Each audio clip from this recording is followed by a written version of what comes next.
चलो यहाँ देखो तो, कोई भी बात नहीं करेगा, ध्यान से समझो सांख्यिकी। यह जो सांख्यिकी चैप्टर है, इंग्लिश में इसको स्टैटिक्स बोलते हैं, स्टैटिक्स, स्टैटिक्स बोलते हैं। अब सांख्यिकी में तुम लोग को पढ़ना क्या है, देखो सबसे पहले पढ़ना है माध्य, ओके, हाँ वही सब पढ़ना है। और दूसरा जो पढ़ना है, क्या पढ़ना है, माध्यक पढ़ना है, माध्यक, ओके।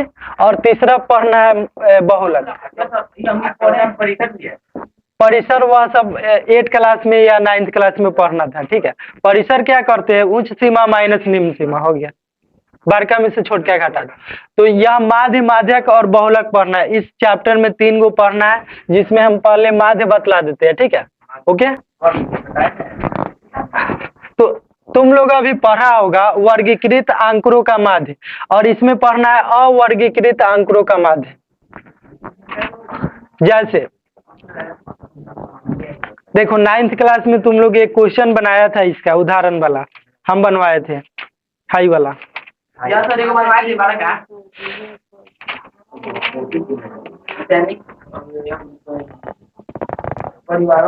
अब देखो माध्य कई प्रकार के होते हैं, 3 टाइप के होता है माध्य।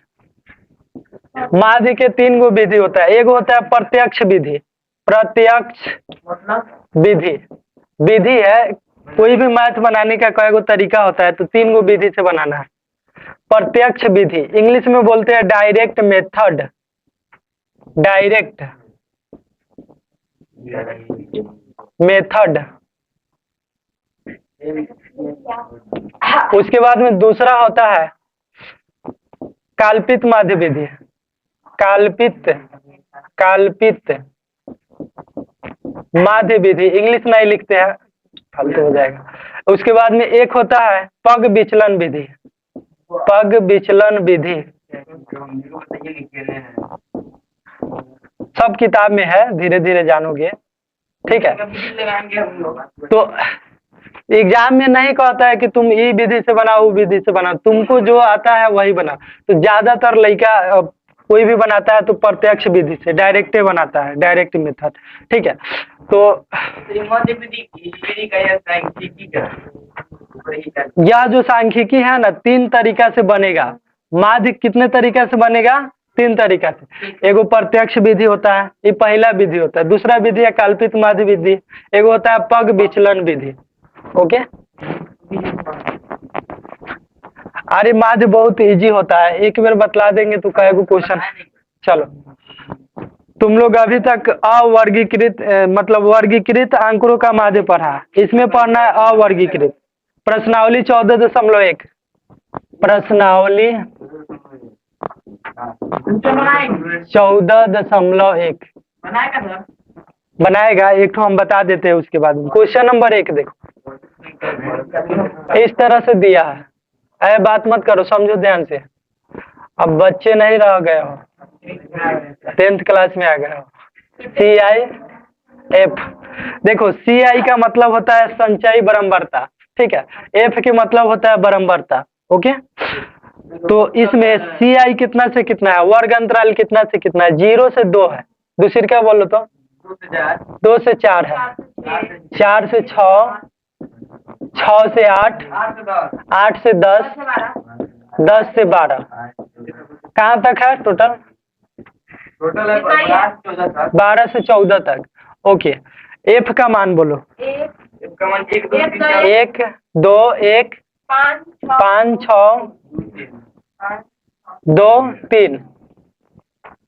देखिए देखो, अभी तक 9th में तुम लोग को मैथ समझ में नहीं आया उतना ढंग से, मतलब जान रहे थे उस समय, थोड़ा दिमाग कम होता है, लेकिन 10th क्लास में बहुत ज्यादा दिमाग डेवलप होगा।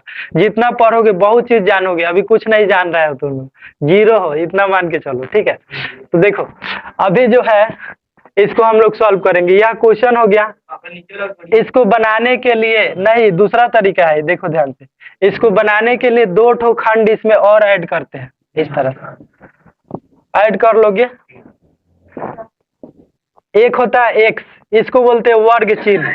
एक्स को क्या बोलते हैं, वर्ग चिन्ह। ओके। और एक होता है एक्स के बाद में होता है एफ एक्स। एफ एक्स समझो ध्यान से, एफ एक्स का मतलब होता है एफ एफ वाला और एक्स वाला को गुना करना, ठीक है। तो आगे समझ में आएगा।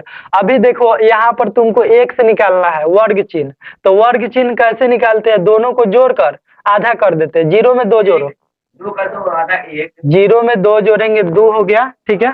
और इसका आधा हो जाएगा एक। दो गो चार गो छह गो, छह क्या दिया तीन, चार गो छह गो 10 क्या दिया 5। सबको जोड़कर आधा करना है। 8 6 14, 14 क्या दिया 7, 8 10 18 क्या दिया 9, 10 12 22 क्या दिया 11, 14 12 26 क्या दिया 13। ओके हो गया। एक्स निकालने आया कि नहीं ये बताओ। सिंपल है, दोनों को जोड़ेंगे आधा कर देंगे। 2 क्या दिया 1, 6 क्या दिया 3, 10 क्या दिया 5, 8 6 14 क्या दिया 7। इस तरह से आधा करके निकाल लेंगे, कोई दिक्कत नहीं।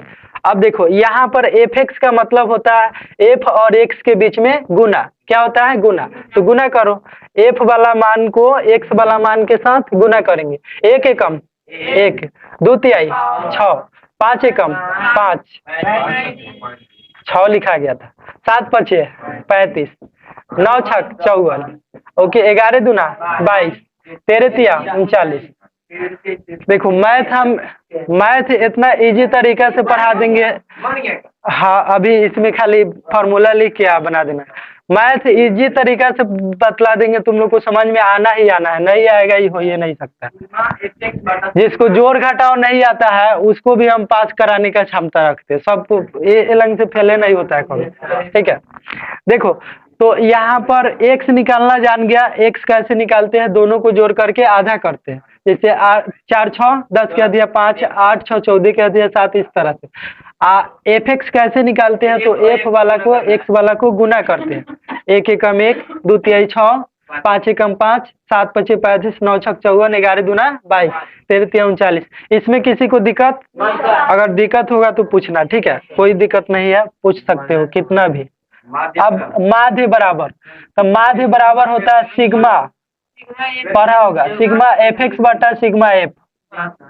ओके तो चलो यहाँ पर करना क्या है, सिग्मा एफ एक्स वाला सभी मान को जोड़ करके लिख देना है, और उसके बाद में सिग्मा एफ वाला सभी को जोड़ करके लिख देना है। आप भाग दे देना, आंसर आ जाए। देखो कैसे, एगो 6 गो 7 5 12, 12 35 47, 47 54, 101, 101 का 23, 22, 123, 123 में 39 जोड़ो 162। टोटल कितना आ गया 162। फिर से समझो, एफ एक्स वाला है, ऊपर जोड़ करके सबको लिख देना। अब नीचे कौन है, सिग्मा एफ वाला सबको जोड़ो। एगो दूगो 3, 1 4 5 9 6 15, 15 2 17 3 20। ओके तो हमको भाग देना है 162 में 20 से, भागा सबको आता होगा, इधर कर दे। 162 में भागा देना है 20 से, 20 8 160, 162 से 160 घटेगा कितना बचेगा 2। अब देखो दशमलव डालते हैं तब जीरो उतरता है, 20 से कम 20 कट गया, कितना आया 8.1, 8.1 आंसर हो गया। ओके उतारो बनवाते हैं, हाँ देंगे।